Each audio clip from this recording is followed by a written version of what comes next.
Egipto, año 30 a.C., muere la reina Cleopatra. Se decretan 6 meses de luto.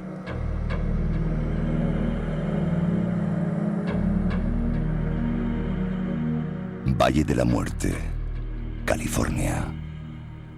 86 metros bajo el nivel del mar. Temperatura media, 55 grados.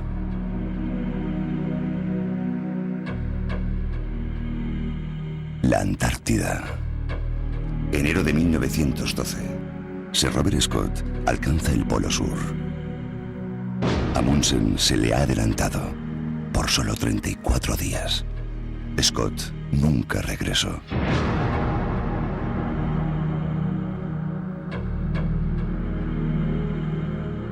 Taj Mahal, Agra, India. El mayor monumento jamás construido. Por amor a una mujer.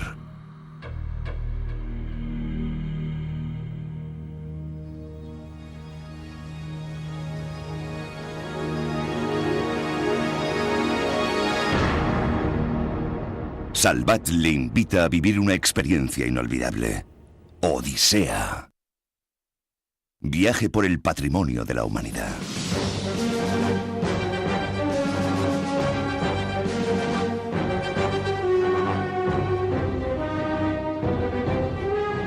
Bienvenidos a un fascinante viaje por el patrimonio de la humanidad. Un viaje a través de la historia, de las sociedades, de las civilizaciones. Un itinerario por las más impresionantes maravillas de nuestro patrimonio natural.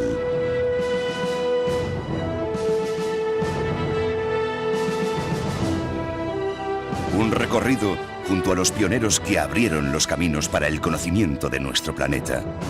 Y una visión de las más excepcionales creaciones de la humanidad. Todo ello recopilado por Salvat en una fascinante colección compuesta por 10 volúmenes con una gran riqueza en las ilustraciones y presentados en una elegante y moderna encuadernación. Y 4 DVDs espectaculares que contienen un tratamiento multidigitalizado de las imágenes. Con ellos vivirá la más inolvidable de las experiencias.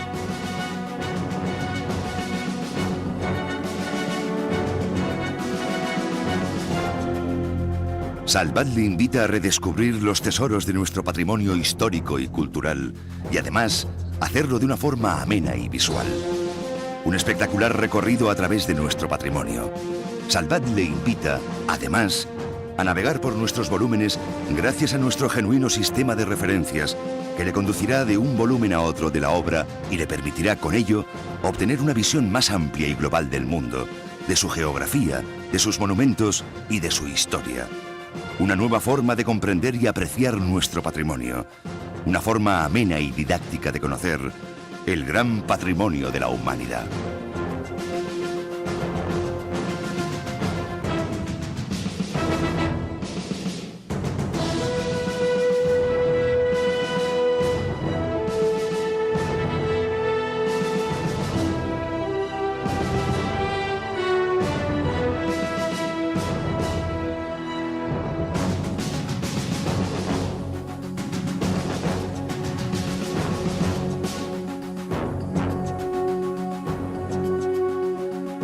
Bienvenidos a un viaje por las más espectaculares imágenes de la Tierra.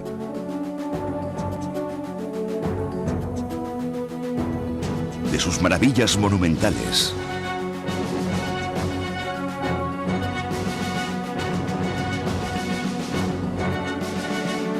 De sus tesoros naturales.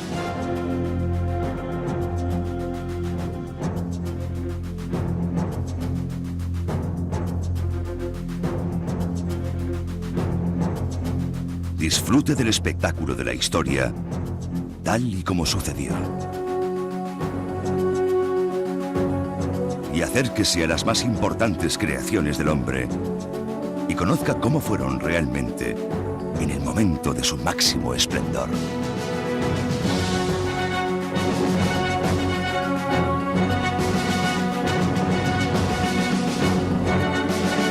Salvat Editores les presenta las imágenes más asombrosas con un sonido espectacular en el soporte del futuro. El DVD.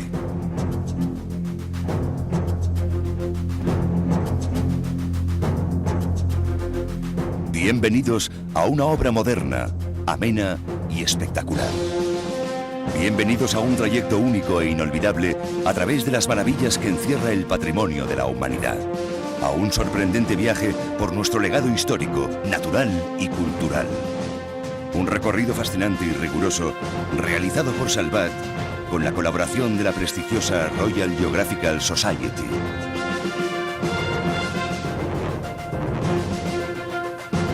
Bienvenidos al más apasionante de los viajes. Bienvenidos a Odisea. Viaje por el patrimonio de la humanidad.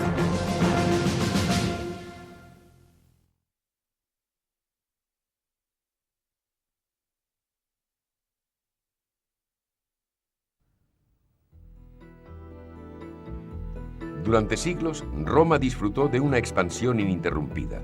Al principio, los romanos primitivos ocuparon las 7 colinas de la ciudad y luego se fueron extendiendo hacia el campo. Al cabo de unos siglos, la primitiva colonia se había convertido en la gran Roma de los Césares, la ciudad más rica y poderosa del mundo antiguo. En su época de mayor esplendor, llegó a tener más de 1 millón de habitantes, entre los que se incluían ciudadanos, soldados, libertos y esclavos.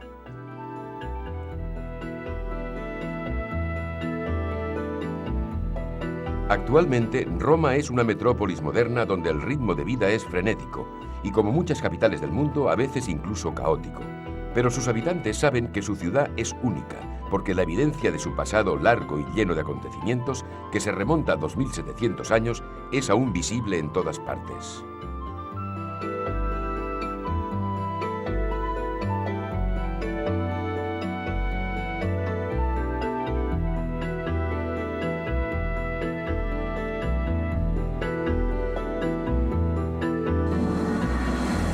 Según la leyenda, Rómulo fue el primer rey y el fundador de Roma cuando en torno al 750 a.C. trazó con su arado el perímetro de la primitiva ciudad en la colina Palatino. Después, su tamaño aumentó cuando se añadieron al primer núcleo urbano las 6 colinas restantes que junto con el Palatino forman las llamadas 7 colinas de Roma. Luego, el territorio de Roma creció aún más hasta que en el 378 a.C. se construyó la primera muralla de la ciudad, más de 11 kilómetros de sólida piedra. Unos 650 años después, el emperador Aureliano, temiendo una invasión de los bárbaros, ordenó construir la segunda muralla que con un perímetro de unos 19 kilómetros aún puede admirarse en la actualidad.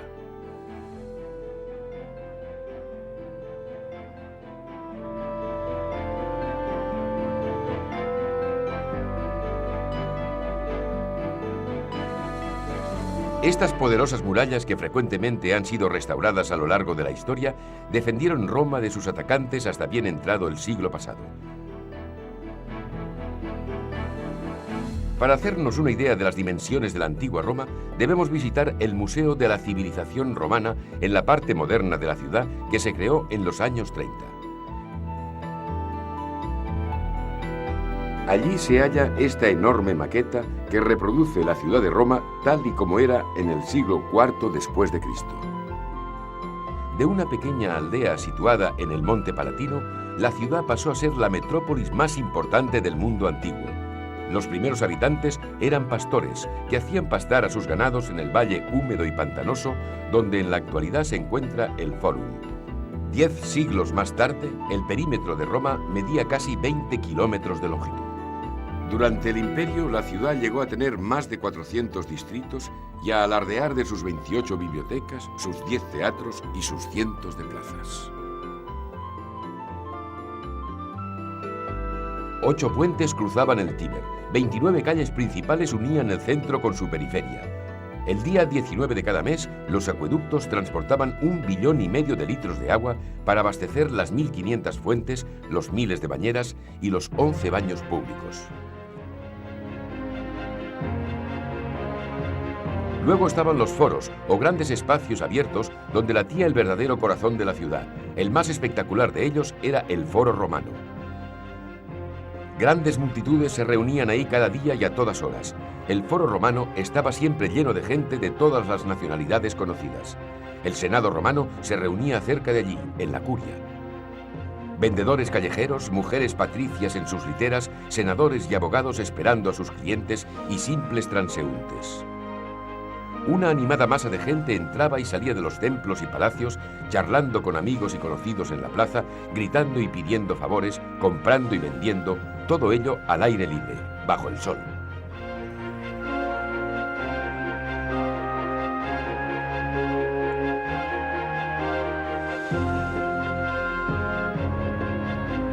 Actualmente, esto es lo que podemos ver desde la zona más elevada del Capitolio.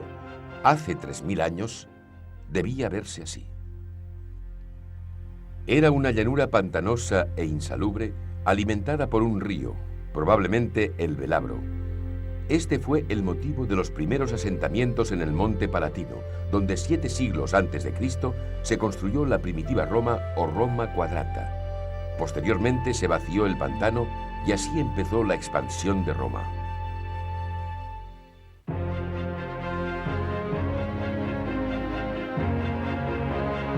Durante el último período de la República, en el siglo I a.C., Roma era la potencia hegemónica del Mediterráneo y el foro de la ciudad reflejaba su grandeza con su aspecto monumental. Cuando el cónsul Cicerón acusó a Catilina o Marco Antonio leyó la voluntad de Julio César al pueblo, el foro romano debió presentar este aspecto. Se aprecia el gran edificio del Templo de Saturno, la Basílica Sempronia, construida el año 169 después de Cristo. Junto a él, el Templo Dioscuri. Delante, la Basílica Emilia, construida por el cónsul Fulvio Nobilior, y finalmente el suelo empedrado.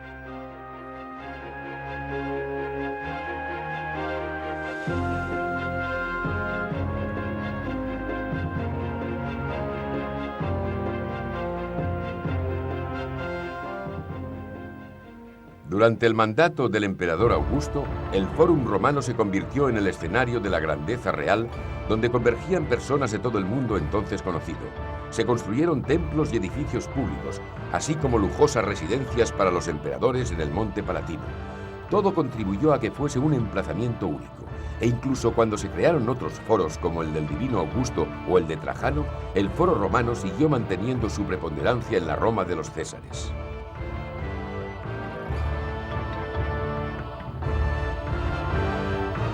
Sin duda, el Foro Romano se debió ver más espectacular durante el período imperial, en el momento de máxima expansión del Imperio Romano, cuando allí se podían encontrar personas de todo el mundo conocido.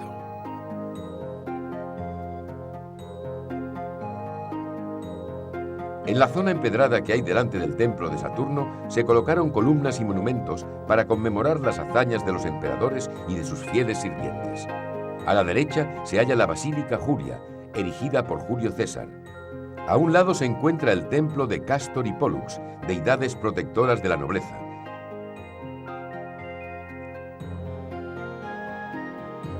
A la izquierda, la Basílica Emilia del período republicano, que todavía existe hoy en día. Ha sido restaurada más de una vez, tras haber sufrido numerosos incendios. Arriba, a la derecha, aparece la residencia imperial del Monte Palatino y a lo lejos, el Coliseo.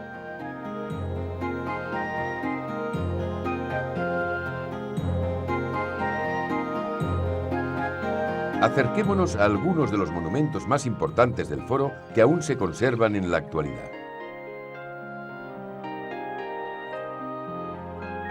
Esta vista nos muestra el lado del foro que descansa al pie del Capitolio.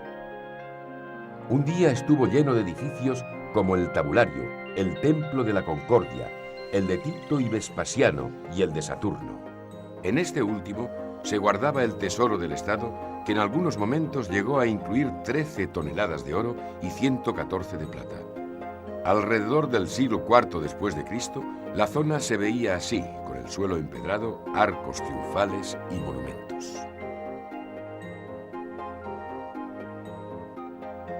Arriba vemos de izquierda a derecha el templo de Saturno y el de Tito y Vespasiano. Y finalmente, en el monte del Capitolio, el Tabulario, Los archivos del Estado están actualmente en el ayuntamiento.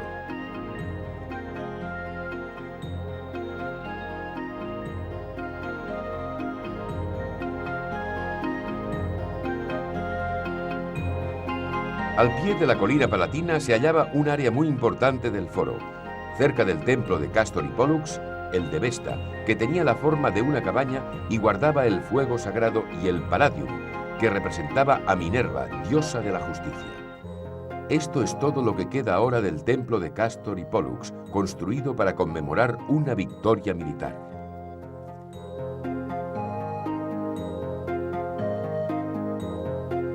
Hacia el siglo IV después de Cristo, la zona tenía esta apariencia, con el arco de Augusto, una estructura formada por 3 columnas erigidas delante del templo de Vesta.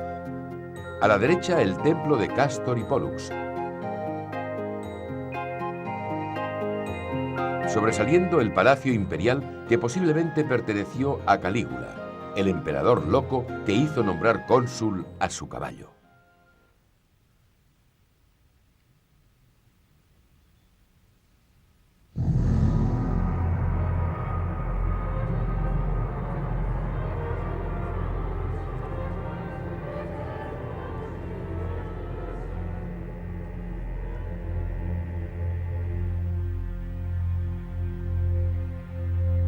Esta era la casa de las Vestales, una especie de convento donde se alojaba la pequeña pero respetada comunidad de las vírgenes sacerdotisas.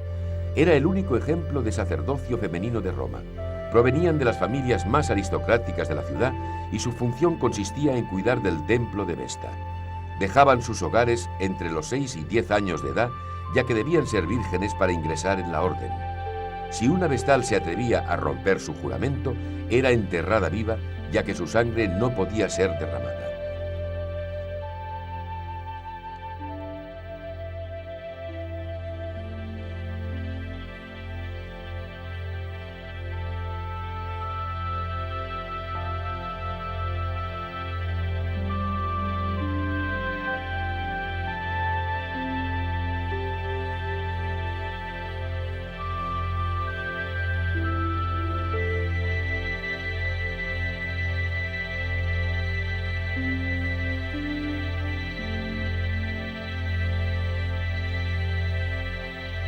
A lo largo de la vía sacra o camino sagrado, desde el Foro Romano podemos apreciar uno de los edificios más impresionantes de la Roma imperial, la Basílica de Magencio. Era una obra maestra de la ingeniería, tan perfecta que inspiró a Miguel Ángel cuando éste, más de 1000 años después, diseñara el interior de San Pedro.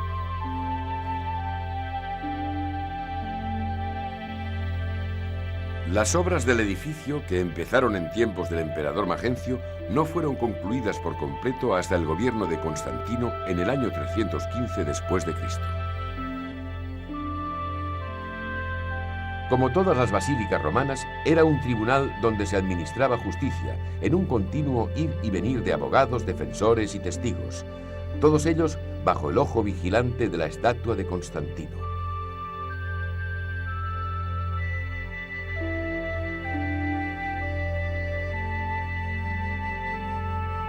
Cuyos restos, una mano gigante, un pie y la cabeza, pueden admirarse aún en el Palacio del Capitolio.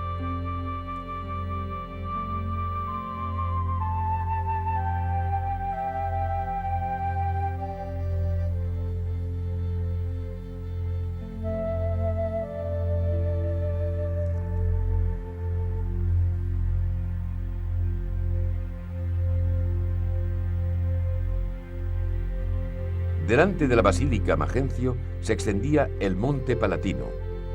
Esta zona, habitada por la nobleza y por los propios emperadores, se convirtió en un conjunto residencial sin igual en el mundo antiguo. Hace unos 2000 años, un visitante hubiera tenido esta vista mirando hacia los palacios imperiales.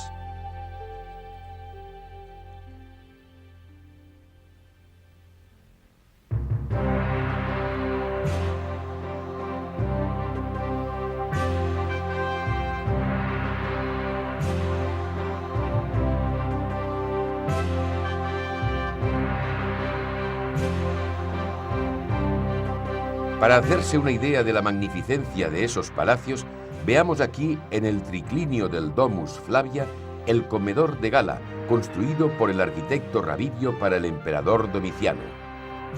En sitios como este, los emperadores cenaban opulentamente durante largas horas hasta pasada la medianoche.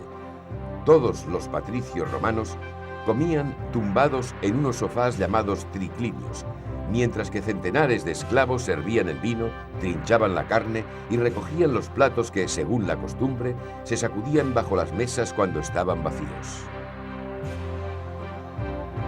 Durante las cenas también se jugaba la lotería, con fuertes apuestas y premios abundantes.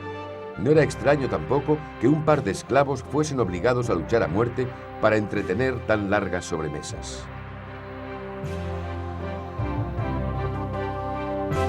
Fue en esta sala, durante una suntuosa recepción, donde la guardia pretoriana mató al emperador Heligábalo.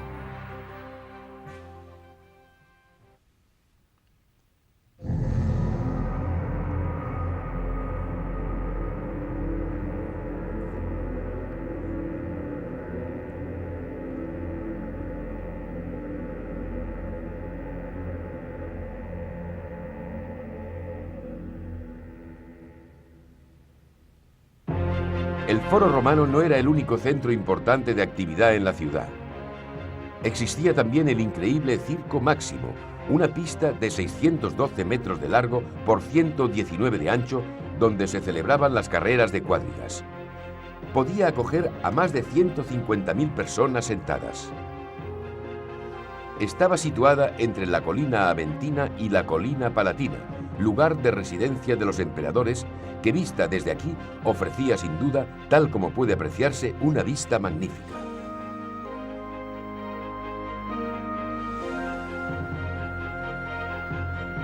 Así es como pudieron contemplarla y admirarla esa ingente cantidad de espectadores reunidos abajo en el circo, que consideraban al Palatino como a la octava maravilla del mundo.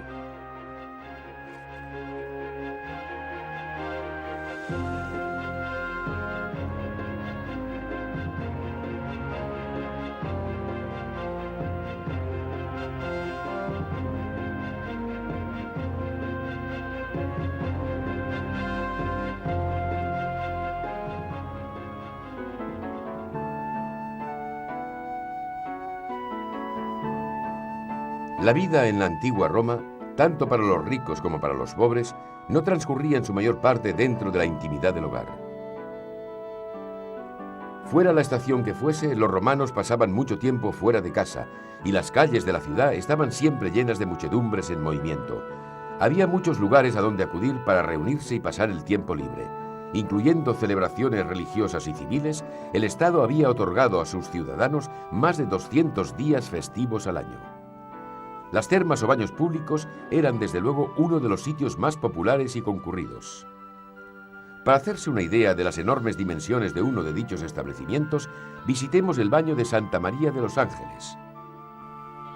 En el siglo XVI, Miguel Ángel convirtió la gran entrada de dicho establecimiento en esta iglesia.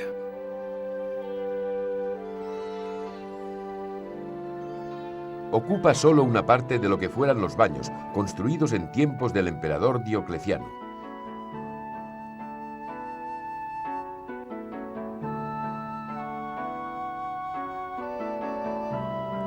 Pero en la antigua Roma había también otras termas impresionantes.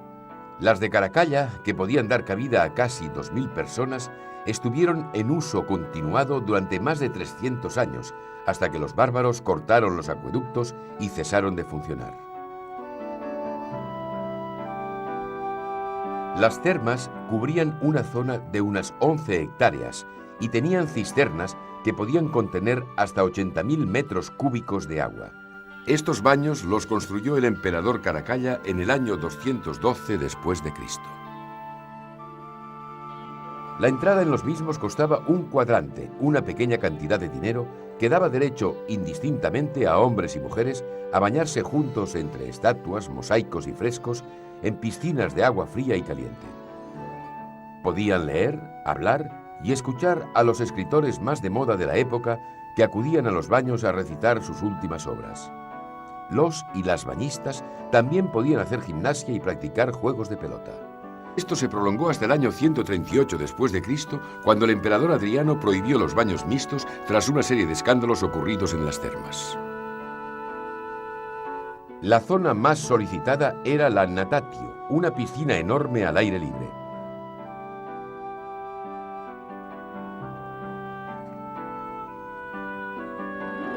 Así es como la veían los bañistas, llena de agua limpia y fresca, surtida por el acueducto del agua Marcia.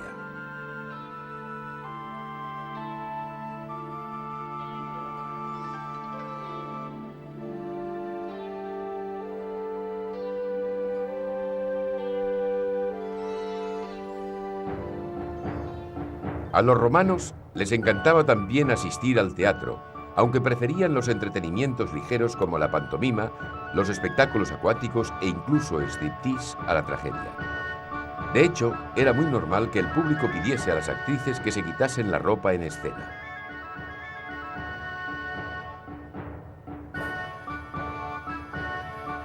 El poeta Horacio nos habla de una tal Arbuscola que se negó a ello diciendo: «Prefiero dar placer a unas pocas personas con mi arte que a muchas con mi cuerpo». La multitud se puso furiosa y la echaron del escenario, según explica Horacio. Esto pudo haber pasado en este mismo edificio, el Teatro de Marcelo. Julio César lo empezó a construir 17 años antes de Cristo y lo dedicó a Marcelo, hijo adoptivo del emperador Augusto. Tenía una altura de casi 30 metros y cabían en él unos 20.000 espectadores.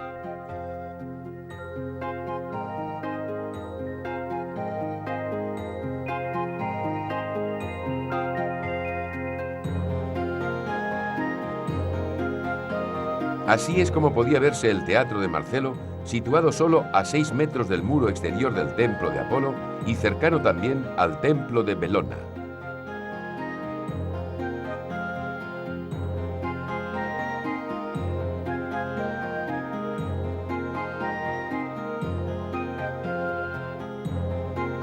Alrededor de este conjunto había centenares de islas o bloques de pisos de alquiler donde vivían la mayoría de los plebeyos romanos.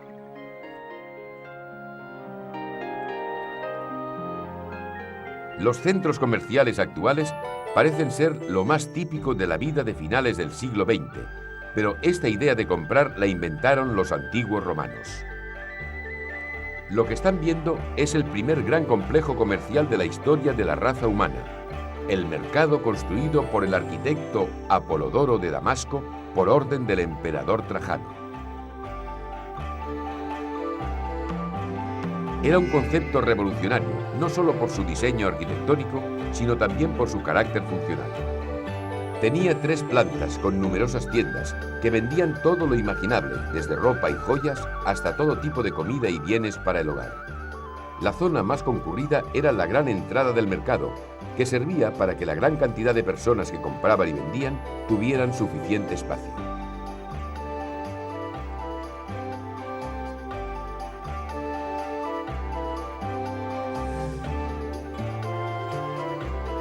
También habían muchas tabernas como las de la Vía Viberática, a donde los romanos acudían con regularidad.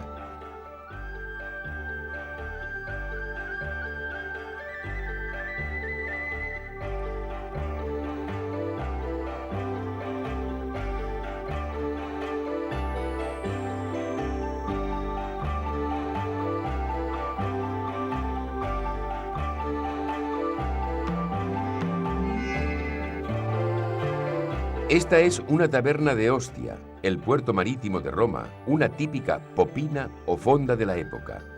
Eran sitios muy típicos y concurridos, pues no era frecuente que las viviendas de los plebeyos dispusieran de cocina.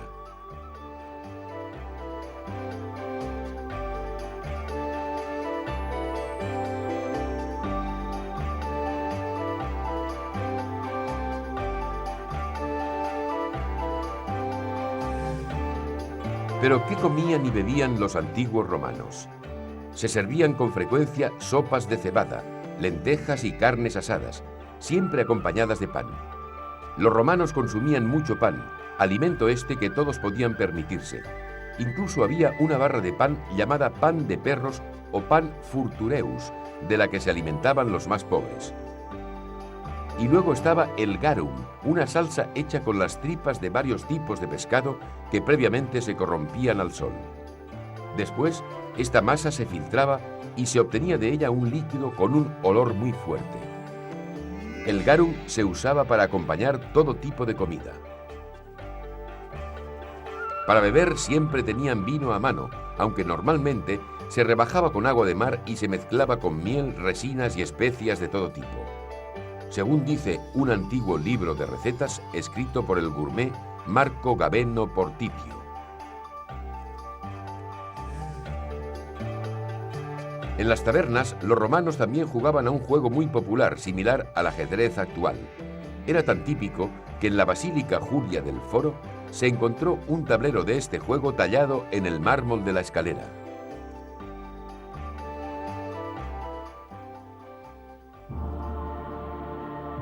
En esta moneda romana está representado el anfiteatro Flaviano, comúnmente conocido como el Coliseo, que era y es uno de los lugares más emblemáticos de Roma.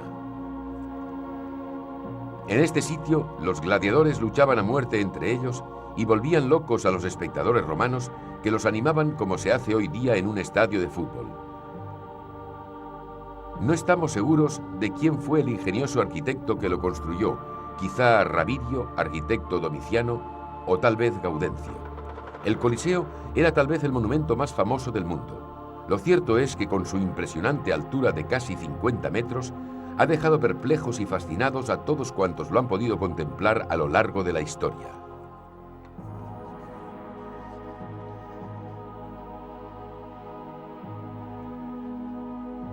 Alguien dijo una vez en la Edad Media: cuando caiga el Coliseo, caerá Roma.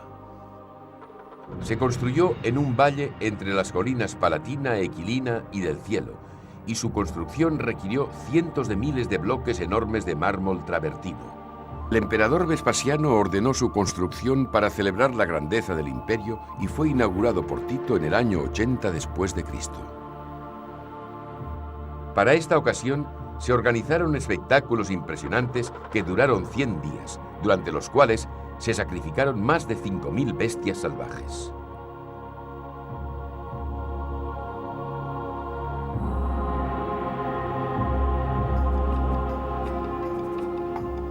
El Coliseo se construyó a 4 niveles y se cubrió con un enorme toldo, el velarium, que protegía a la audiencia del sol.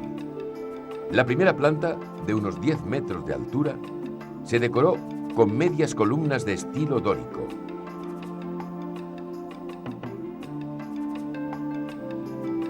La segunda, con columnas de estilo jónico, medía casi 12 metros.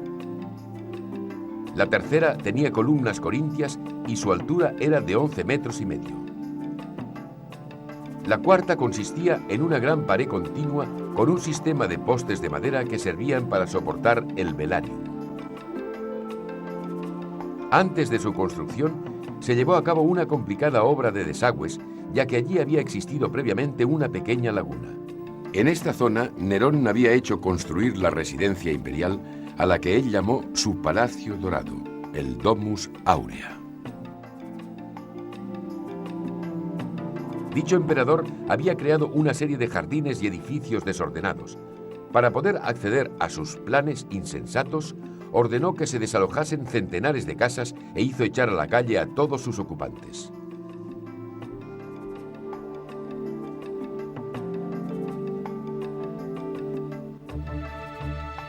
Por aquel entonces, un terrible incendio que estuvo en pleno vigor durante 9 días destruyó gran parte de Roma.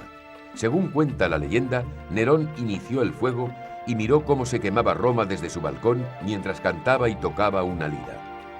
Esta historia es desafortunadamente falsa, ya que él estaba en el campo cuando empezó el fuego y se apresuró en volver a la ciudad para luchar contra las llamas. Abrió templos y parques públicos para dar cobijo a las víctimas. A pesar de sus esfuerzos, persistía el rumor de que él era el responsable del desastre, así que Nerón decidió echar la culpa de la catástrofe a la pequeña comunidad de cristianos de Roma. Pero los excesos personales del emperador y sus proyectos de edificios caros, incluyendo el de Domus Aldia, que ocupaba una cuarta parte de Roma, acabaron de perderlo. Finalmente, la guardia pretoriana se sublevó y puso punto final a sus locuras. Nerón fue obligado a suicidarse y su inacabado Domus Aldia fue abandonado. Su sucesor, el emperador Vespasiano, ordenó que el lago fuese vaciado y que se construyese el Coliseo, borrando así una de las huellas más significativas del reinado de Nerón.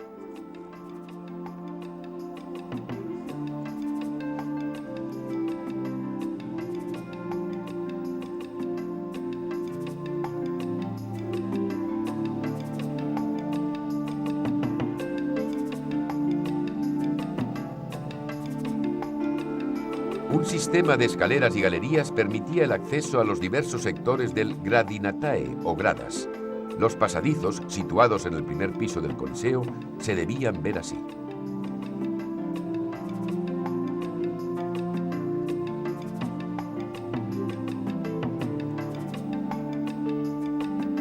Aquí se podía encontrar a todo tipo de personas: vendedores de buñuelos hechos con harina de garbanzo, de bebidas calientes, de recuerdos, o a gente que alquilaba sus cojines y mantas por poco dinero, ya que los espectáculos duraban hasta bien entrada la noche.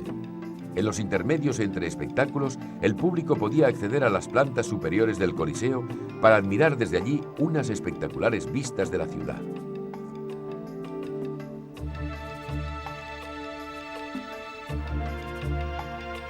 Esta es la vía de Fori Imperiare, la avenida que actualmente une la Plaza Venecia con el Coliseo. Es una calle transitada todos los días por miles y miles de personas y turistas. Su construcción es un claro ejemplo de la política urbanística del fascismo. Para construir este ancho bulevar, se derrumbaron sin miramiento alguno centenares de edificios históricos de la época medieval, del Renacimiento y del siglo XVIII. Se tuvo que nivelar igualmente un pequeño monte que existía desde la época del nacimiento de Roma para crear una avenida en donde celebrar las nuevas marchas triunfales. Así es como se veía en el siglo III a.C. A nuestra izquierda vemos una reconstrucción de la majestuosa columnata que hay en la entrada del templo de Venus, junto a esta estatua que medía unos 12 metros de altura y representaba a una divinidad solar. A nuestra derecha, la zona que popularmente se conocía como el Cuarto Barrio, densamente poblado.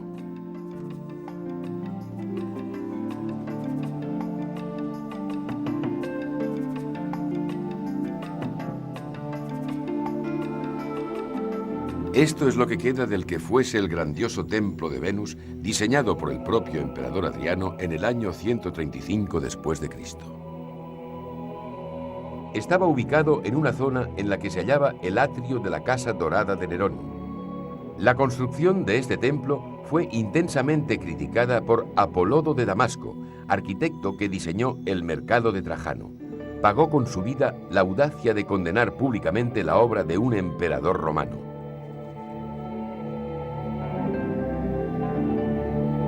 A la izquierda vemos la Vía Sacra, el camino sagrado que era así, y el Arco de Constantino, el mayor de los arcos triunfales que han sobrevivido.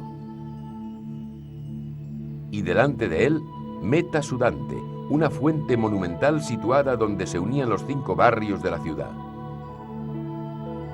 Sobre nosotros, a la izquierda, se cree que estaba el templo de Heliogábalo. Una vista general de la zona se veía así, con la avenida por la cual marchaban triunfalmente los emperadores.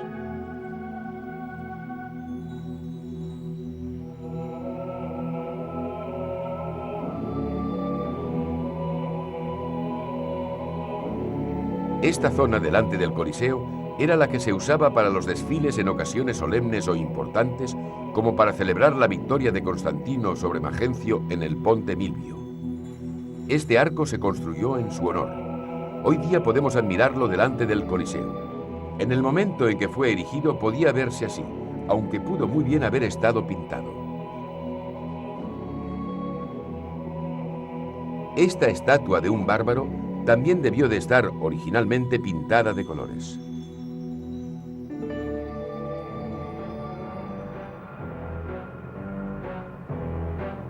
El deseo de ver la sangre que fluía en la arena del Coliseo atraía a la gente allí. No sabemos si la entrada era gratis o se pagaba. Lo cierto es que la gente nunca se cansaba de la violencia y crueldad de los espectáculos en los que morían miles de gladiadores y de esclavos a los que se obligaba a luchar entre sí y con animales. Los gladiadores luchaban a muerte ante 70.000 personas que pedían sangre a gritos.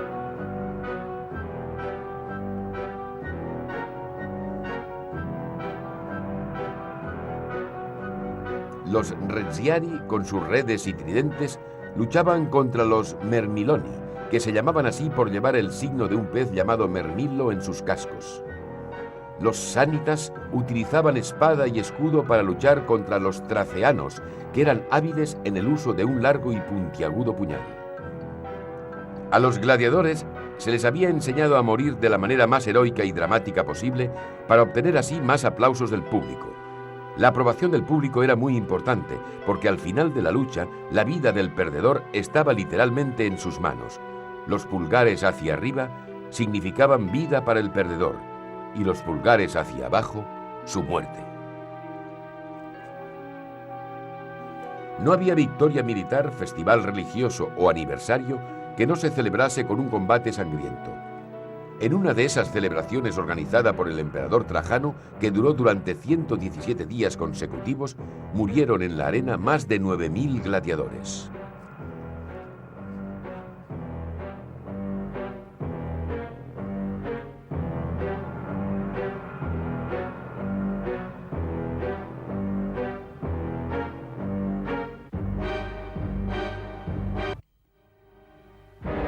Bajo esta plaza descansaba un laberinto de pasajes subterráneos donde los gladiadores y bestias feroces esperaban su turno para morir.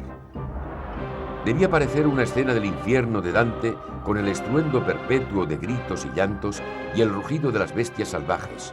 Un lugar que las estrellas del espectáculo, animales y gladiadores, usaban para prepararse para su entrada, usando a menudo grúas y rampas.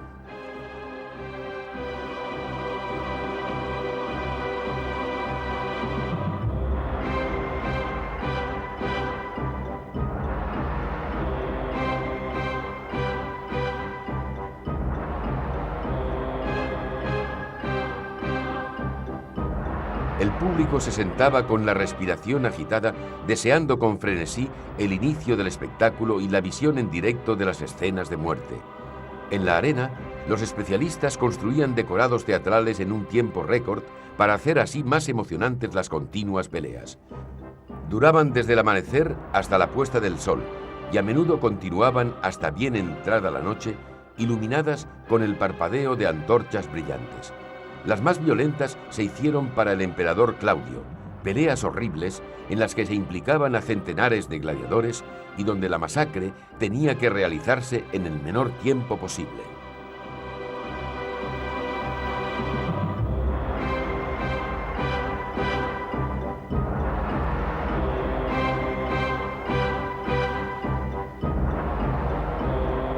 Escenas tales como estas se convirtieron en el marco trágico de otras más brutales cuando se echó a la arena a cristianos inocentes para que fuesen desmenuzados por bestias feroces.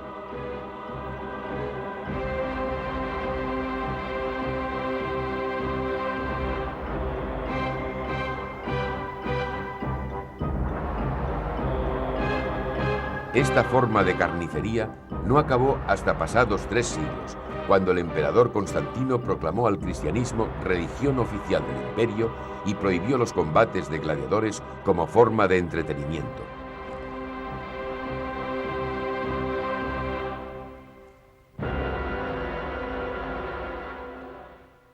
Todos los caminos conducen a Roma, dice el proverbio.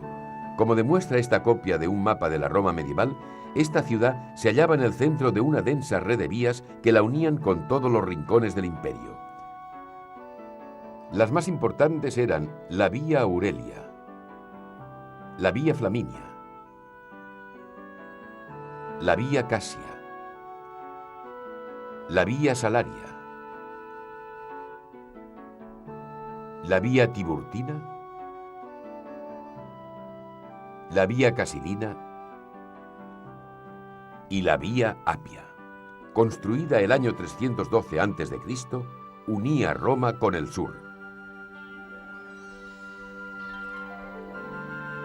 Pasaba por Capua y acababa en el puerto de Brindisi. Su longitud era de 650 kilómetros. Saliendo de la ciudad al otro lado de las murallas, la Vía Apia se convirtió pronto en un paseo entre monumentos que hacían honor a la muerte, como el dedicado a Cecilia Matellia, nuera de Casio, uno de los ciudadanos más ricos de Roma. Pero si esas rutas eran anchas, espaciosas y bien trazadas, no se podía decir lo mismo de las calles urbanas de la Roma imperial, que eran mucho más estrechas y a menudo tortuosas. En la mayor parte de la ciudad, los edificios se apilaban uno encima de otro en una confusión caótica. El moderno monumento dedicado al rey Víctor Manuel II, conocido por los turistas como el Pastel Nupcial, se erige hoy día en la Plaza Venecia, una zona que antiguamente estaba atestada de todo tipo de construcciones, en su mayoría residencias privadas.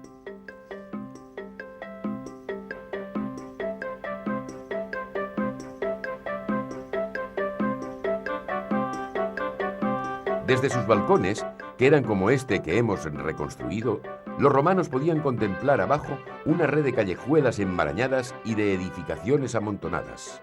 De hecho, es muy probable que durante el siglo III después de Cristo se viese así. Lleno de insulae, o bloques de viviendas, algunos de los cuales tenían hasta 8 o 9 pisos, como los de la Insulae Felicles, justo cerca de aquí. A lo lejos, donde siglos más tarde se construiría el monumento a Víctor Manuel, se erige aún el Templo de Juno y junto a él la Casa de la Moneda.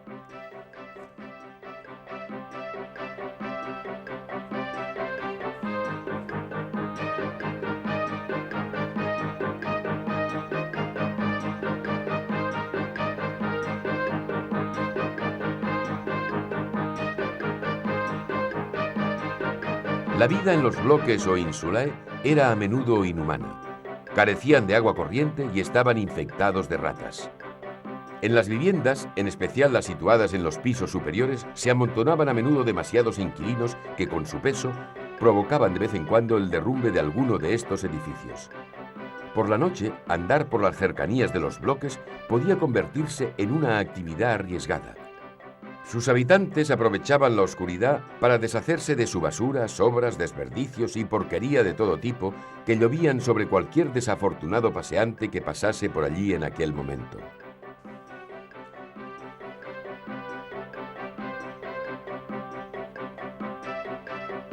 Dada la carencia de viviendas que afectaba a la antigua ciudad de Roma, una de las mayores aspiraciones de los romanos era poder escapar de aquel hormiguero humano y trasladarse a vivir a un domus, es decir, a una verdadera casa de una sola planta con jardín y huerto. Endeudándose, podía adquirir una propiedad así en alguna de las ciudades de la provincia, donde la vida era mucho menos ajetreada y más humana que en la capital. Una de las casas más bonitas de la antigua ciudad de Pompeya, situada a menos de 200 kilómetros de Roma, era la Casa de los Faun. Tenía una gran cantidad de habitaciones y ocupaba más de 2.700 metros cuadrados, el equivalente a toda una manzana de viviendas en la ciudad. Las diferentes estancias estaban decoradas con espléndidos mosaicos. Este representa la batalla entre Alejandro Magno y Darío. También había estatuas como esta, de bronce, que adorna la piscina de la entrada. Se trata de una estatuilla griega del siglo II después de Cristo. La que vemos es una copia moderna. El original se encuentra en el Museo Nacional de Nápoles.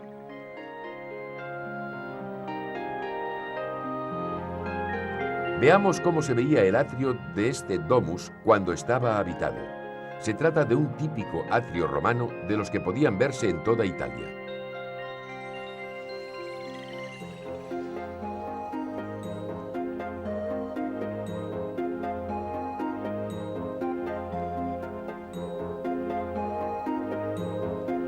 Ya que estamos en Pompeya, consideremos que esta antigua ciudad ha sido finalmente restaurada.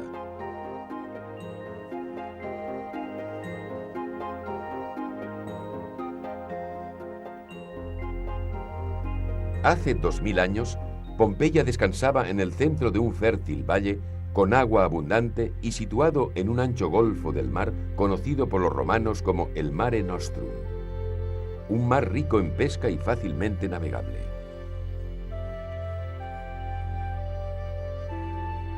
Era una ciudad cuya prosperidad se basaba en el comercio, en la industria textil y en la de otros bienes manufacturados, pero sobre todo en sus preciados vinos y sus garum, la salsa que volvía locos a los gourmets romanos.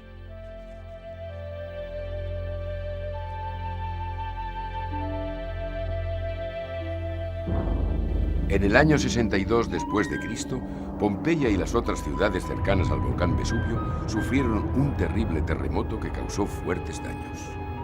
Con la ayuda económica del emperador Nerón, los habitantes de Pompeya comenzaron inmediatamente las obras de reconstrucción.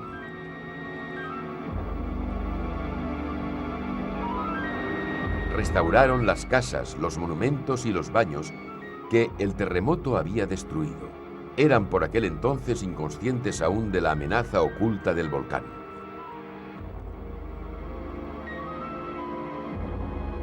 En un cuadro de esa época, el Vesubio está representado como una montaña tranquila cubierta de árboles y viñedos. El 24 de agosto del año 79 después de Cristo, esta idílica paz se destrozó de repente. El volcán Vesubio entró en erupción con una furia incontenible.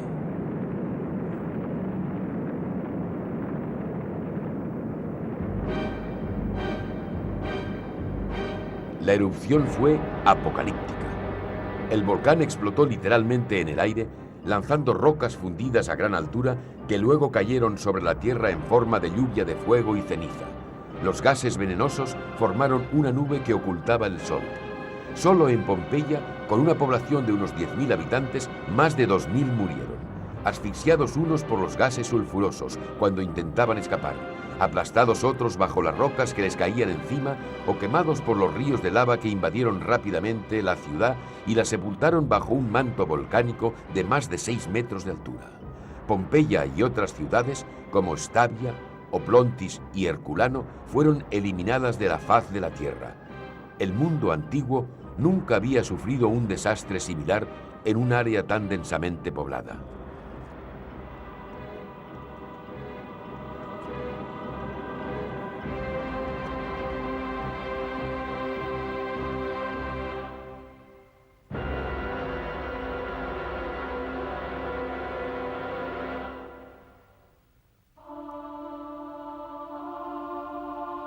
Pompeya volvió a la luz a mediados del siglo XVIII, justo pocos años después de haber sido desenterrada la ciudad de Herculano. Un extranjero, el príncipe del Beuf, cazador entusiasta y apasionado estudioso de las antigüedades clásicas, hizo este sensacional descubrimiento.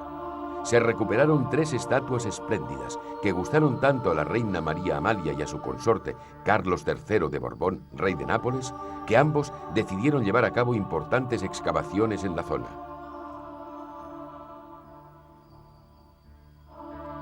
Excavando de nuevo en el primero de los pozos abiertos, los expertos que habían sido contratados por el soberano se encontraron con un emocionante descubrimiento. Habían descendido justo en medio de un gran teatro romano decorado con mármol y estatuas. Pero aún les esperaba una sorpresa mayor. Pocos días después, se descubrió un bloque de piedra en el que había grabada la leyenda Herculano. Dicho bloque había permanecido enterrado durante más de 1600 años a más de 19 metros de profundidad. Aquello era sin duda el teatro de la ciudad perdida de Herculano. Este descubrimiento emocionó tanto a Carlos III que hizo ampliar el perímetro de las excavaciones hacia la zona en la que se suponía estaba enterrada Pompeya. Así que en 1756 esta mítica ciudad perdida empezó de nuevo a aflorar a la superficie.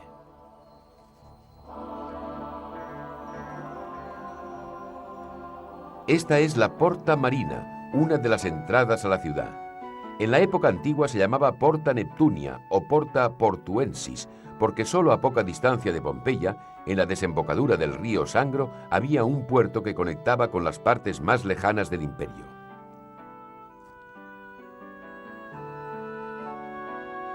El primer edificio hallado en la vía marina fue la Basílica, el lugar donde los magistrados celebraban sus audiencias y los hombres de negocios discutían y redactaban sus contratos.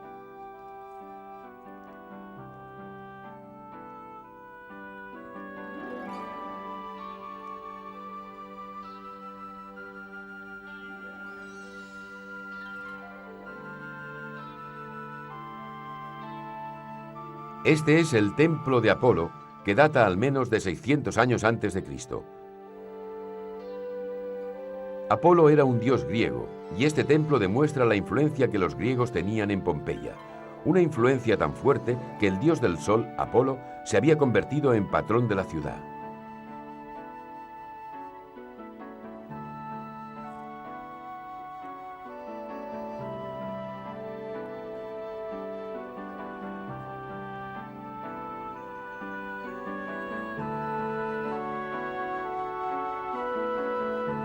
En el templo, un disco solar marcaba las horas de Pompeya con exactitud.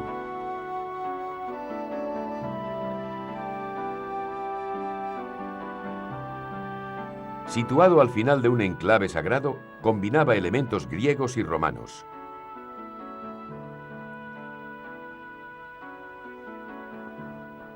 Una columnata de estilo corintio rodeaba el santuario. Tenemos la posible certeza de que tenía 2 pisos, aunque las excavaciones no hayan revelado ninguna huella del nivel superior.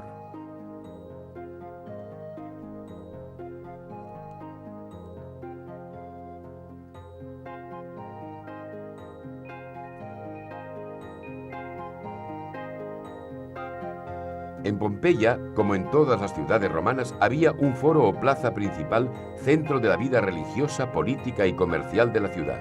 Era una verdadera zona peatonal que los pompeyanos utilizaban para sus celebraciones sociales y para dedicarse a sus quehaceres públicos de negocios o personales.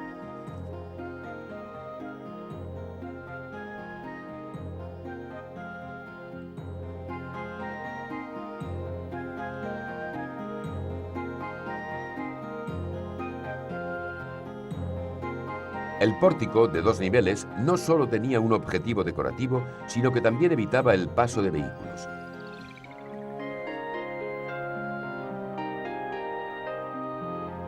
En esta plaza estaban las oficinas administrativas y los archivos de la ciudad. Cerca estaba el Comixe, donde los pompeyanos iban a votar. Al lado derecho del foro estaba el edificio construido por la noble y rica Eumanquia, suma sacerdotisa de Venus. Era la sede de los blanqueadores de lino y quizás servía también como tienda.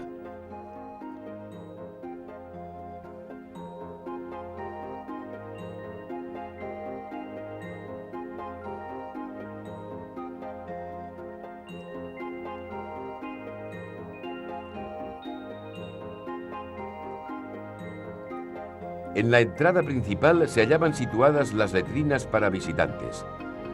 La orina que se recogía allí era usada posteriormente en el proceso de fabricación de la lana para hacerla más suave.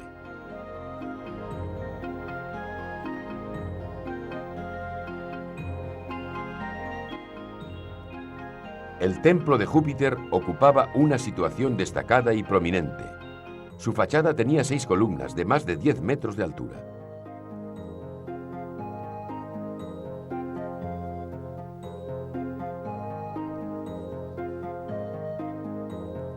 De todas las estatuas del templo solo se conserva esta cabeza de Júpiter. Esta es una copia. La original está en el Museo Nacional de Nápoles.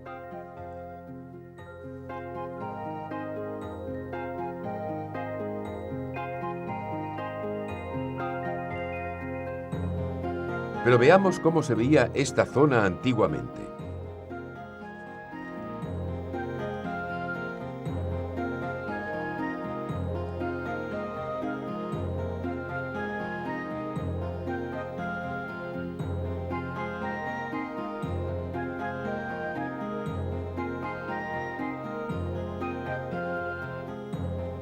Detrás del foro se construyeron unos baños hacia el año 80 después de Cristo. Los hombres y las mujeres entraban por sitios diferentes y se bañaban en zonas diferentes. Dentro del área conocida como el Tepidarium, hay aún 3 bancos de bronce y un gran brasero para calentar la sala.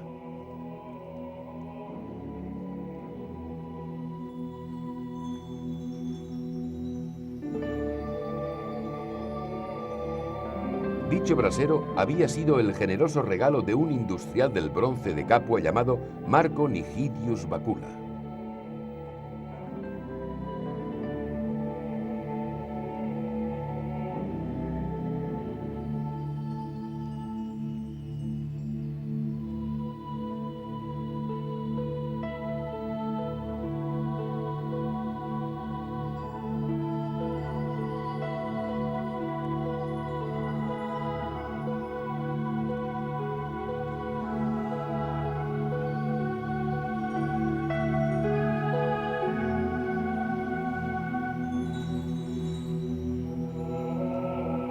A un lado de los baños, en el cruce entre la vía del Foro y Vía Nola, se hallaba el templo de Fortuna Augusta, dedicado a la personificación de la estrella afortunada de los emperadores.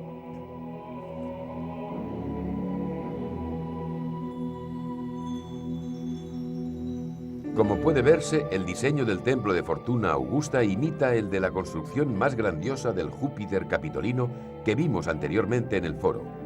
Delante se encuentra el pórtico con algunas casas privadas y el arco triunfal dedicado a Calígula.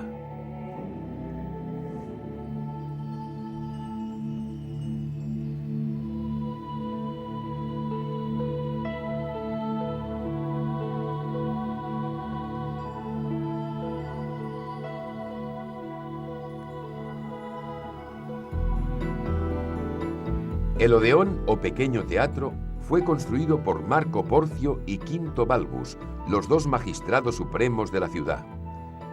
Estaba cubierto de tal manera que garantizaba una acústica perfecta a los espectadores situados en el Gran Venatae o gradas. El gran teatro se construyó en la ladera de la colina, siguiendo el modelo de los teatros griegos.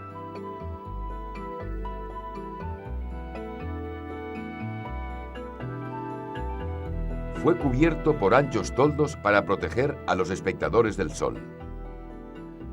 Pero veamos cómo se debía ver el escenario de este teatro.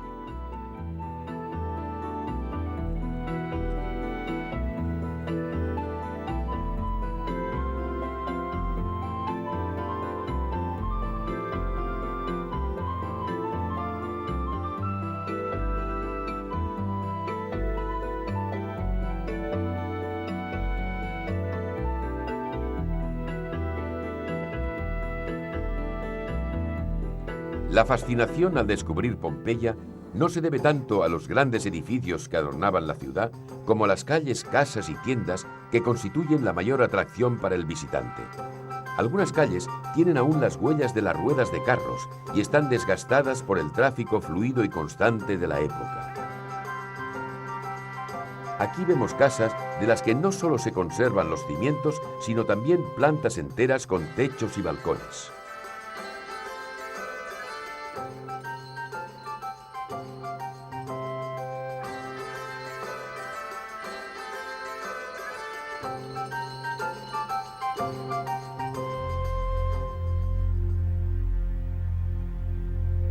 Una de las casas más famosas es sin duda la de los Betii, 2 hermanos descendientes de una familia de esclavos libertos que prosperaron y se hicieron ricos gracias al comercio. Reconstruyeron la casa totalmente, colocando numerosas estatuas en el jardín y renovando la decoración con una gran cantidad de frescos.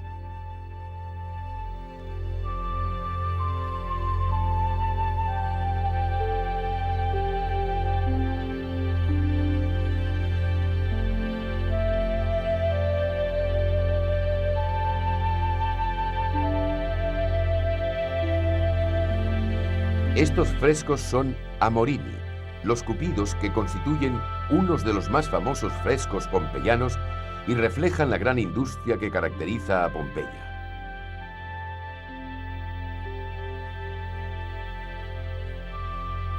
En exterior de los muros de la ciudad se encontraba la Villa de los Misterios. Tras el terremoto del año 62 después de Cristo, dicha villa se convirtió en una granja especializada en la producción de los famosos vinos de la zona como el Vesu Vinum.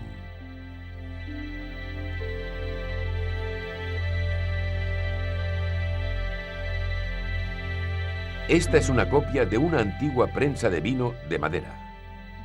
Después de que la uva fuese prensada, pasaba a través de una serie de canales hasta llegar a una cisterna donde el mosto fermentaba.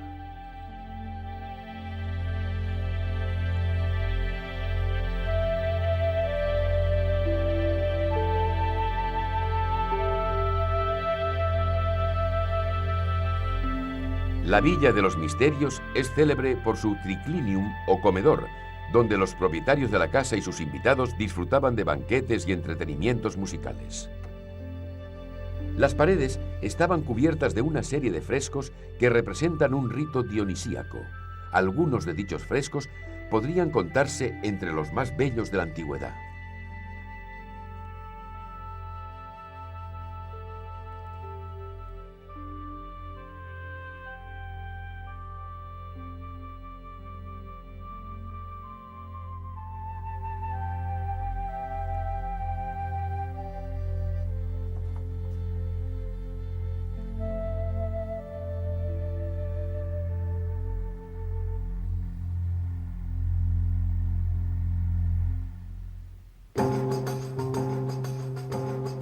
Los habitantes de Pompeya debían pasar gran parte de su tiempo al aire libre, en la calle, que bullía con el continuo ir y venir de las gentes y de carros y carruajes que transportaban bienes y mercancías.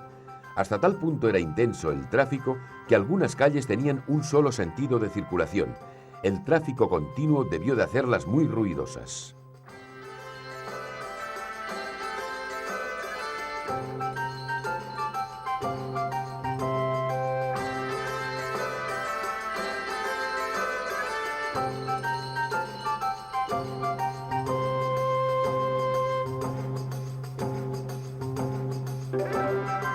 Aquí estamos en el cruce entre la Vía de la Abundancia y la Vía Stabiana, una parte de la ciudad llena de tiendas.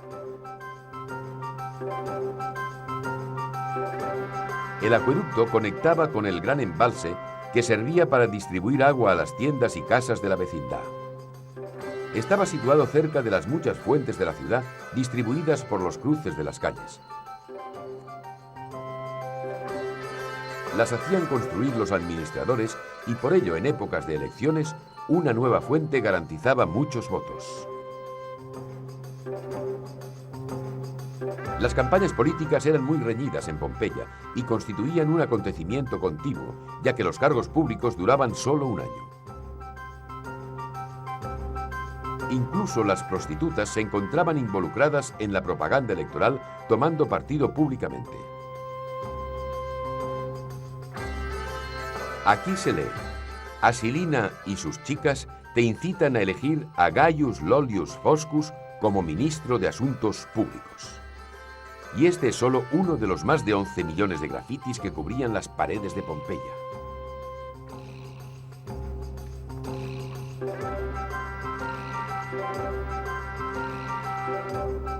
Esta caricatura de la Villa de los Misterios ridiculizaba a un tal Rufus. Las plantas bajas de las casas de Pompeya estaban ocupadas por tiendas y talleres de todo tipo, como esta taberna situada frente a los baños del foro, donde se repartían bebidas calientes que se guardaban en recipientes incrustados en los mostradores.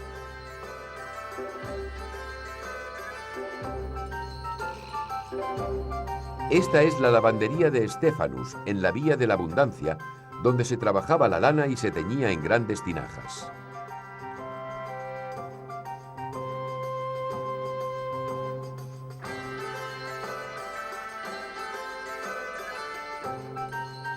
Y aquí está la panadería de Modestus.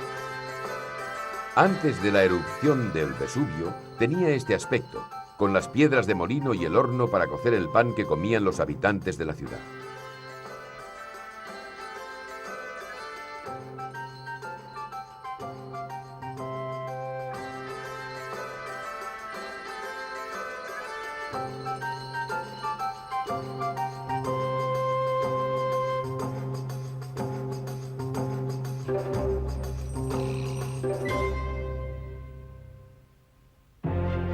Pompeya, redescubierta en el siglo XVIII, y Roma, cuyas ruinas han fascinado a los viajantes de todas las épocas, son dos ejemplos excepcionales de lo que un día fue el Imperio Romano.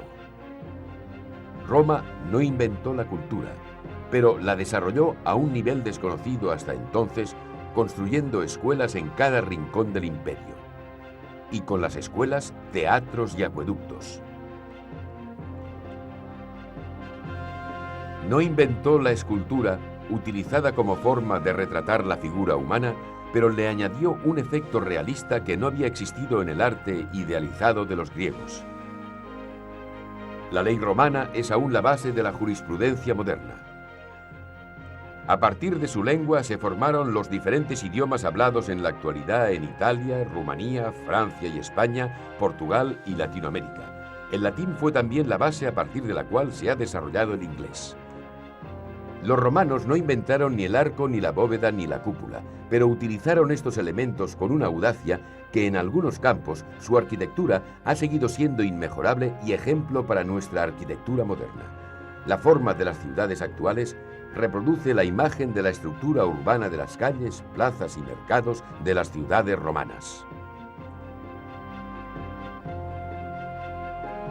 La herencia romana todavía juega un papel importante en nuestras vidas, en muchos y por muy variados aspectos. No podemos menos por ello que estar de acuerdo con el poeta Matseanna, que en el siglo I a.C. declaró: Roma, ninguna otra ciudad en el mundo se puede igualar a ti, y ninguna siquiera se acerca a ti.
Hemos rescatado para ustedes estas imágenes que desbordan verdad e ilusión porque ellas representan el espíritu de Al filo de lo imposible.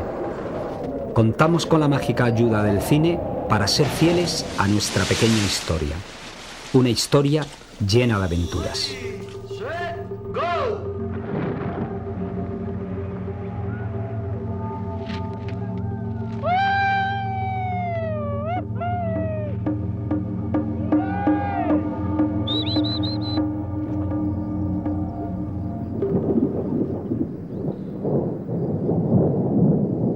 Hemos querido mirar nuestro planeta con los ojos de la imaginación.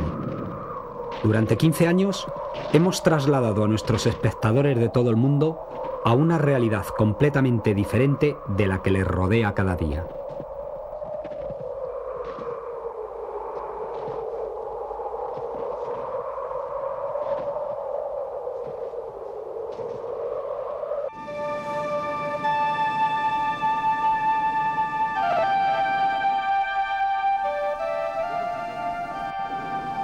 Todo este cúmulo de imágenes creadas y vividas intensamente componen un relato que necesita de la complicidad del espectador para cobrar pleno sentido.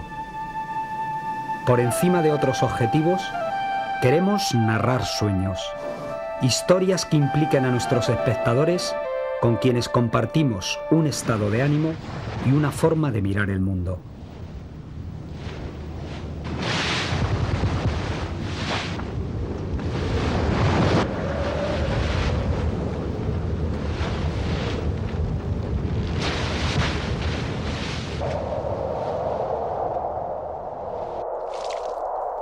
Juntos nos hemos reencontrado con el frío, el esfuerzo, el miedo, la sed o el calor.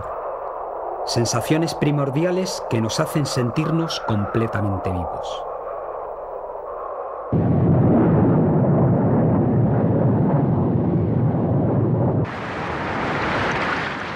Y hemos disfrutado de una herencia de 4.600 millones de años.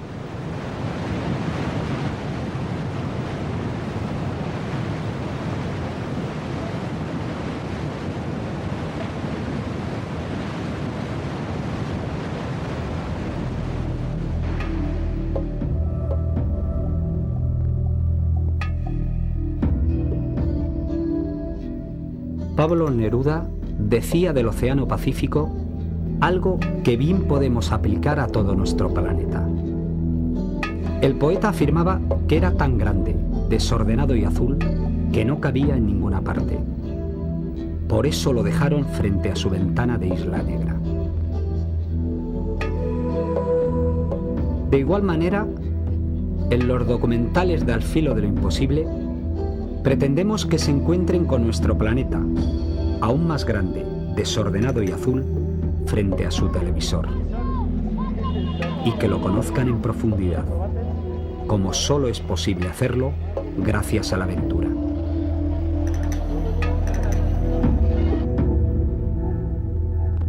Aventuras vividas en los rincones más insólitos, agrestes, salvajes y duros, donde se ponen a prueba las capacidades del ser humano.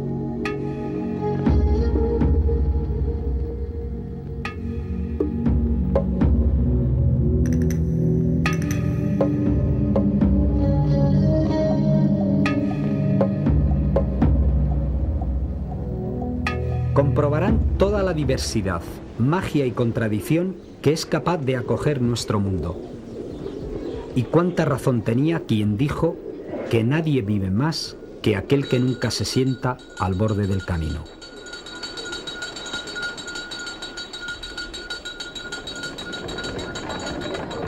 Y que ser viajero es aprender a oír antes que a juzgar, a valorar el pozo milenario de las diversas culturas que pueblan la tierra, a disfrutar de esos lugares que debemos conservar incólumes para que la aventura siga siendo posible.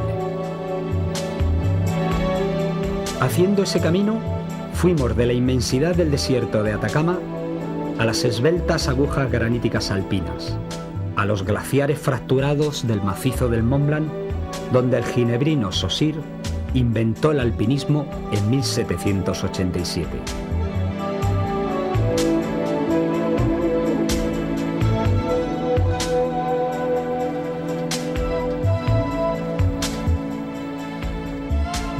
De una isla forjada con hielo y el fuego de las entrañas de la tierra, Islandia, a las cimas de la cordillera que reina sobre el fin del mundo, Tierra de Fuego.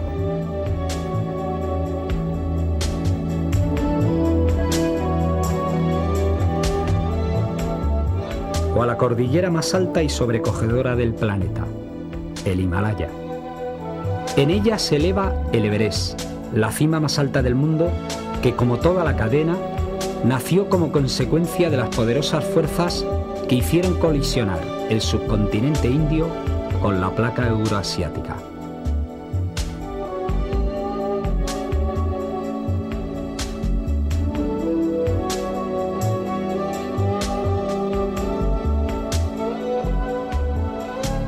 Única en el mundo por sus civilizaciones, culturas y religiones, el Himalaya lo es, sobre todo, por cuanto su territorio acoge las 14 cumbres que en el mundo superan los 8.000 metros.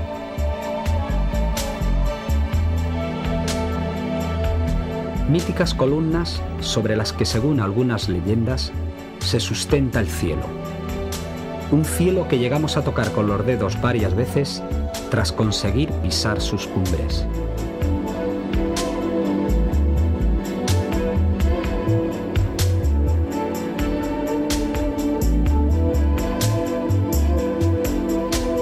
Detrás de una fría lista de 8000 logrados se esconde lo que más nos importa compartir con nuestros espectadores: los muchos esfuerzos y algunas alegrías que nos han proporcionado enfrentarnos al reto de escalar una montaña de más de 8000 metros.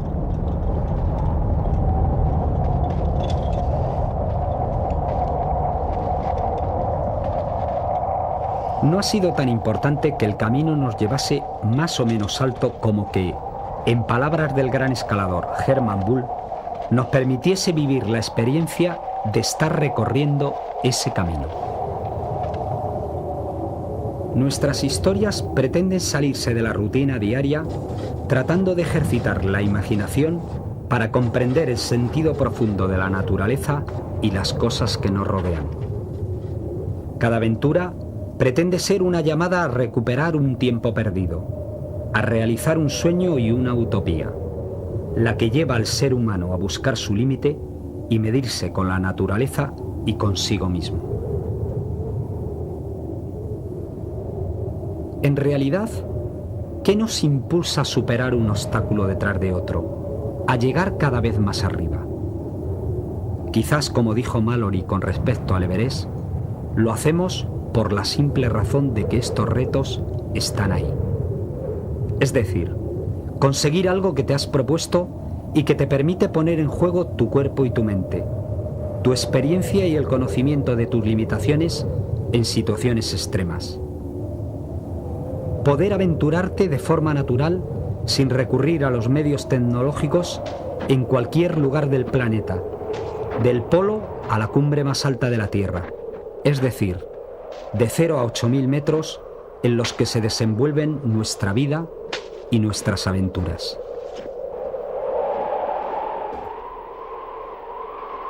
Viviendo los avatares que supone esforzarse por llegar al punto culminante donde convergen todas las líneas de una montaña, hemos disfrutado plenamente de la vida. Hemos querido seguir el consejo de Rebuffat, procurando llenar nuestros años de vida antes que nuestra vida de años.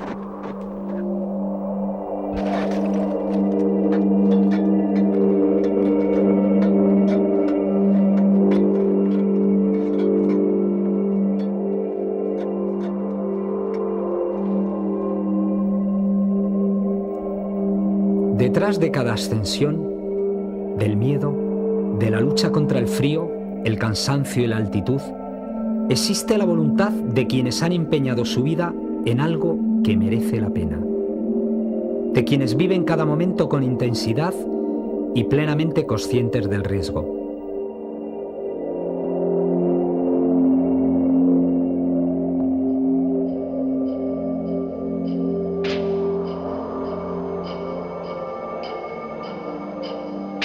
Solo hace 200 años que las montañas empezaron a ser exploradas y conquistadas. Sin embargo, en tan poco tiempo la relación del hombre con la montaña ha gestado una intensa historia, plena de heroísmo, sacrificio, tragedia y gloria. El valor de estas imágenes de escaladores en el Cervino en 1901 o de la expedición del Duque de los Abruchos al Karakorum en 1909 trasciende el mero documento histórico. Refleja cómo estos aventureros fueron descubriendo una nueva concepción de la montaña y la naturaleza. Se encontraba un nuevo campo de juego donde descubrir lo mejor de uno mismo.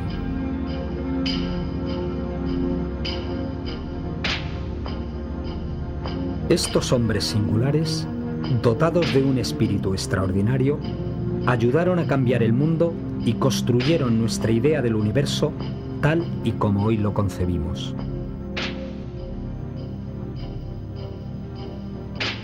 Hemos dedicado alguno de nuestros capítulos a homenajear a aquellos que han dejado huella perdurable en la historia del alpinismo de la mejor forma que sabemos.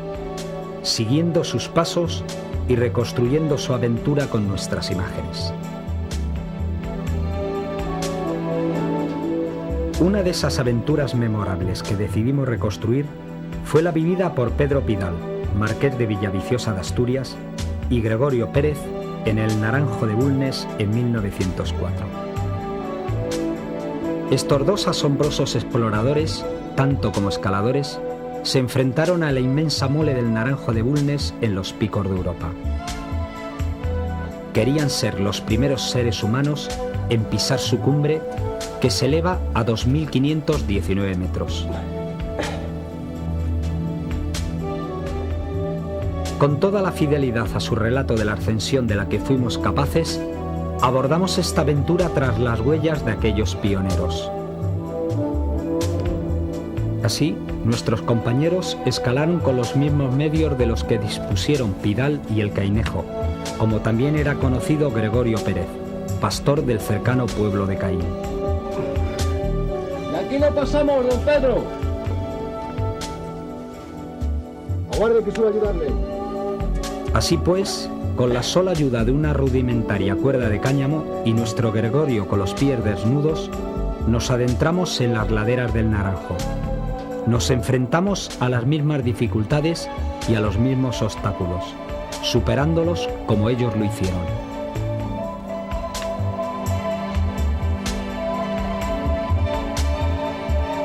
Yo encontré un buen agarre. Tú vas a los hombres.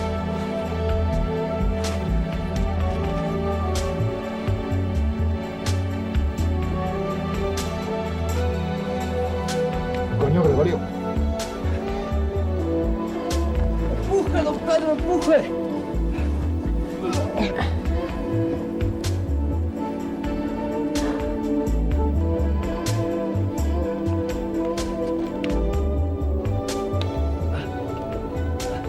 ¡Ya encontré un buen asidero!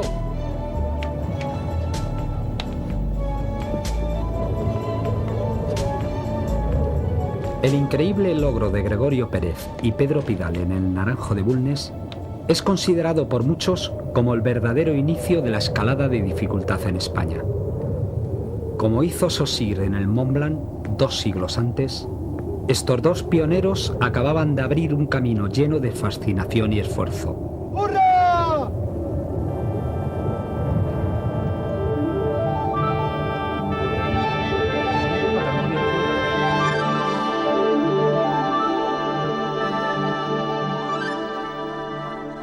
Los protagonistas de otra de nuestras historias, basada en una reconstrucción, también tuvieron en el Naranjo de Bulnes uno de sus escenarios privilegiados. Los zaragozanos Alberto Rabadá y Ernesto Navarro llegaron a la cumbre del Naranjo escalando su cara oeste en 1962. Fue su obra maestra y significó un paso trascendental en la historia del alpinismo español. No en vano, supuso la consolidación de la escalada acrobática en España. Para seguir contando la historia de Rabadá y Navarro, de la oeste del Naranjo nos fuimos a la más temible de las montañas alpinas, el Eiger.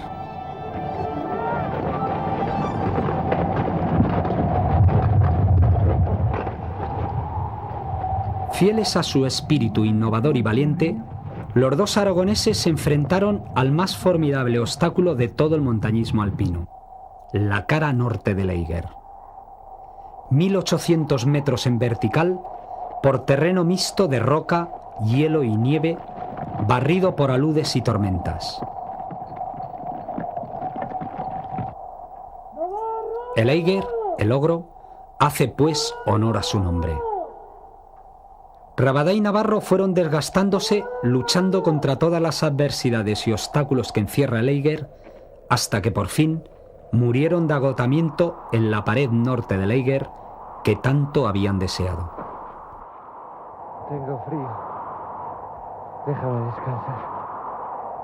Los que hacemos al filo de lo imposible hemos aprendido de estos hombres y mujeres excepcionales y continuamos ascendiendo apoyados en sus hombros, orgullosos de aprovechar su esfuerzo y su fuerza de voluntad. En las puertas del siglo XXI pudiera parecer anacrónico que alguien arriesgue su vida por algo en apariencia inútil. Sin embargo, creemos firmemente en que el espíritu de aventura sigue siendo uno de los motores más poderosos de nuestra civilización. Estas grandes paredes de la Tierra, levantadas por brutales convulsiones geológicas, nos permitieron desafiar el vacío como en pocos lugares del mundo puede hacerse, uniéndolas por la pasión que también supo explicar el padre del alpinismo acrobático, Alfred Numeri. Cuando todo indica que por un lugar no se puede pasar, es necesario pasar. Se trata precisamente de eso. Tanto el Cerro Torre en los Andes patagónicos, como la Gran Torre del Trango y el Amin Brac en el Karakorum, requieren una técnica depurada, pero sobre todo el compromiso y el esfuerzo que exigen las grandes aventuras, la escalada de las grandes paredes. Cuando llegamos a una cumbre tan deseada como la del Cerro Torre en los Andes patagónicos, nuestra felicidad no se debía tan solo a haber comprobado una vez más que lo imposible retrocede cuando se marcha hacia ello. Procuramos que nuestras metas se conviertan en puntos de partida, y así, desde el hongo helado del Cerro Torre, descubrimos un nuevo destino de aventura, el hielo patagónico sur.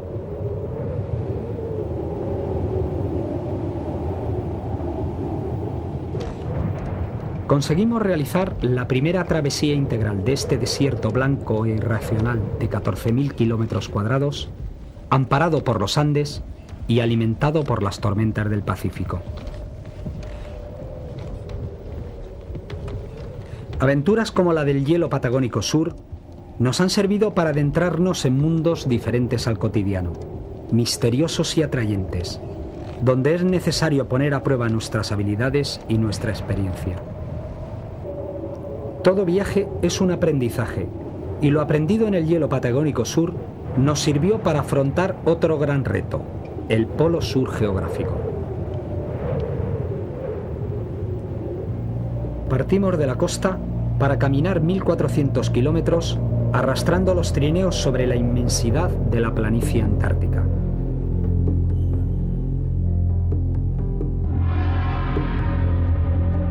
El cúmulo de sensaciones y vivencias nos enriquecen con una brisa de libertad que a través de las imágenes hemos querido compartir con nuestros espectadores.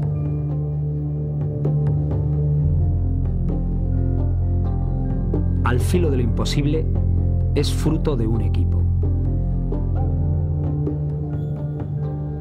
Durante estos años se ha ido madurando un grupo de trabajo animado por el ansia de materializar un sueño y la curiosidad como motor fundamental.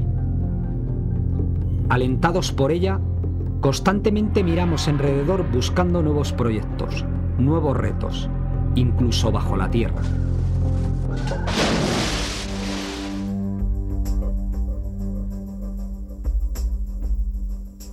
Adentrarse en cuevas como estos cenotes en la península mexicana de Yucatán ofrece vivir la exploración en su sentido más puro. Buceando en este dédalo de galerías inundadas, nos encontramos con la especial sensación de contemplar lugares nunca antes hollados por el hombre. Se trata de lugares privilegiados y también frágiles en extremo. Son las últimas reliquias de un mundo donde reinaba el misterio y la belleza.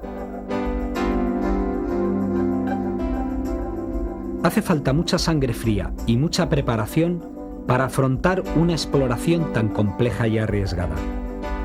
Pero hemos aprendido que para vivir más, sentir más, también hay que arriesgar más. Esto en ningún caso supone actuar con imprudencia. Significa valorar nuestras posibilidades y ser conscientes de que el lado amargo está siempre cerca. Y nosotros apostamos por la vida.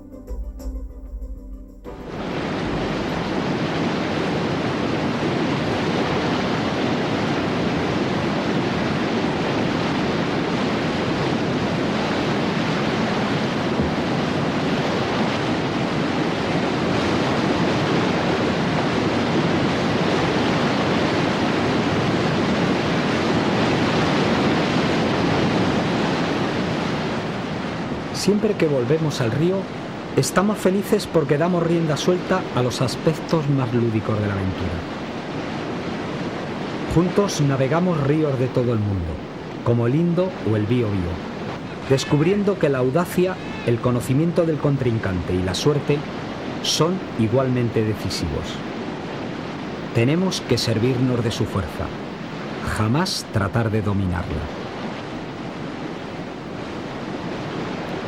Claro que cuando empezamos a sudar debajo de los cascos y nos encontramos metidos en medio de la vorágine, entonces comenzamos a comprender.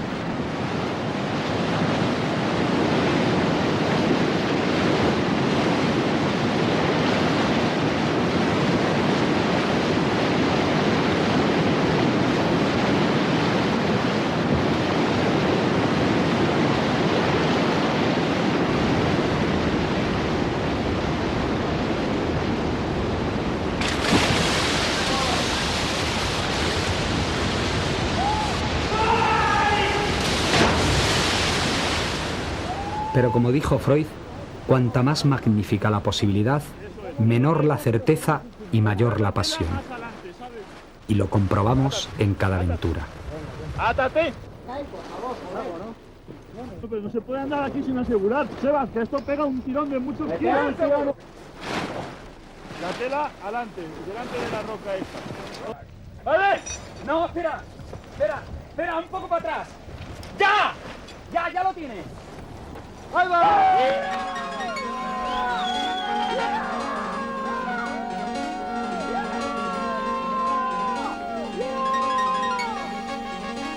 Estos vuelos son tan efímeros como un destello, tan breves como el chispazo eléctrico que ayudó a originar la vida en este minúsculo pedazo de polvo cósmico en la orilla del universo. Sin embargo, cada uno de estos vuelos es tan intenso y tan creativo como ese instante primigenio. Porque visitar el cielo en manos del viento nos envuelve en la libertad y en el sueño más antiguo del hombre: volar como los pájaros. Para disfrutar a conciencia de ese sueño, hemos aprendido que son prioritarias prudencia y reflexión. Tal razonamiento lo hemos aplicado estrictamente a nuestro trabajo, planificándolo todo salvo la aventura, que sigue siempre sus propios e impredecibles caminos. A ella hemos querido ser fieles, aunque ello haya supuesto asumir sus riesgos. La aventura puede ser loca, el aventurero jamás.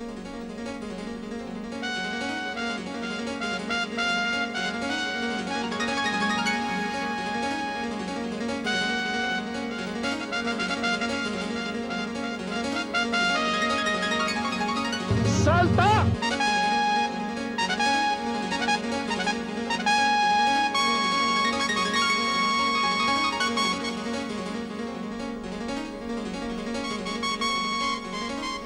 Como a Ulises, el viento ha impulsado nuestras naves en otras travesías que nos han enseñado que vivir solo puede ser una aventura o no será. Que la vida es realmente cruzar por un paraje desconocido en el que hay que comportarse con la pasión y la curiosidad del que posee un tiempo limitado, pero fecundo.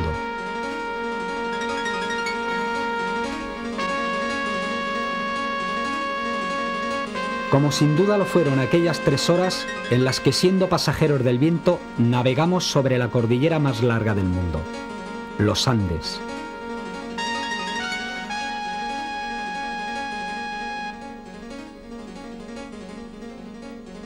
Las experiencias y emociones vividas en aquellas pocas horas son difícilmente olvidables. Unos minutos en los que vivimos una vida dentro de la nuestra, un mundo en manos del viento dentro de otro mundo.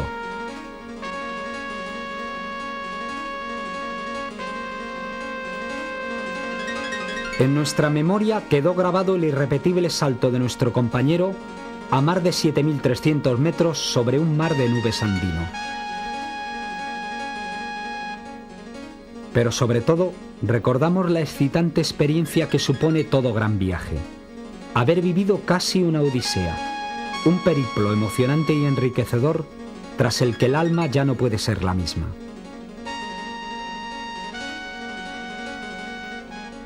Antes que nada, pretendemos ser narradores de unos sueños que hemos querido compartir a fin de contagiar un estado de ánimo con el que mirar el mundo.